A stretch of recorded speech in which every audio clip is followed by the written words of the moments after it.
بسم اللہ الرحمن الرحیم۔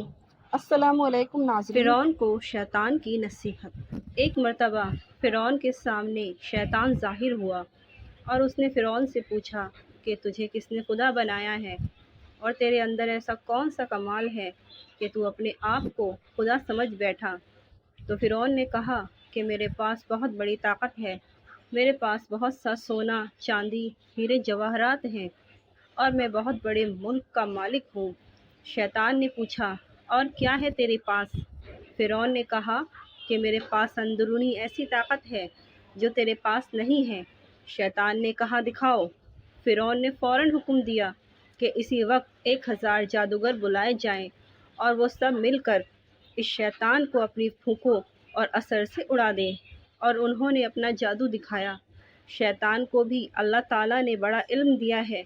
شیطان نے ایک پھونک ماری جس سے سارے جادوگروں کے اثرات ختم ہو گئے۔ دوسری مرتبہ پھر ان 1000 جادوگروں نے اپنا جادو دکھایا۔ شیطان نے پھر ایک پھونک ماری جس سے ان کا اثر ختم ہو گیا۔ ان جادوگروں نے پھر آخری جادو دکھایا۔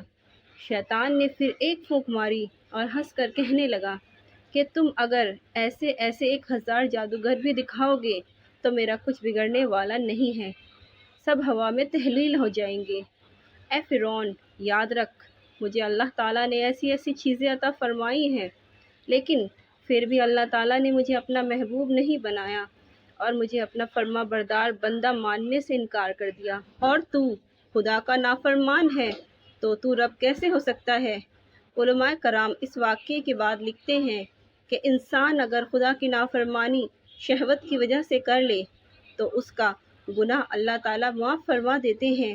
نفسانی خواہش کی وجہ سے اگر گناہ سرزد ہو جائے اور انسان اپنے گناہوں سے توبہ کر لے تو اللہ تعالیٰ اس کو معاف فرما دیتے ہیں، لیکن اگر کوئی تکبر اور غرور کرے اس کو توبہ کی توفیق نہیں دیتے، یعنی تکبر اور غرور کی وجہ سے توبہ جیسی نعمت سے محروم ہو جاتا ہے۔ اللہ ہم سب کی حفاظت فرمائے، آمین ثم آمین۔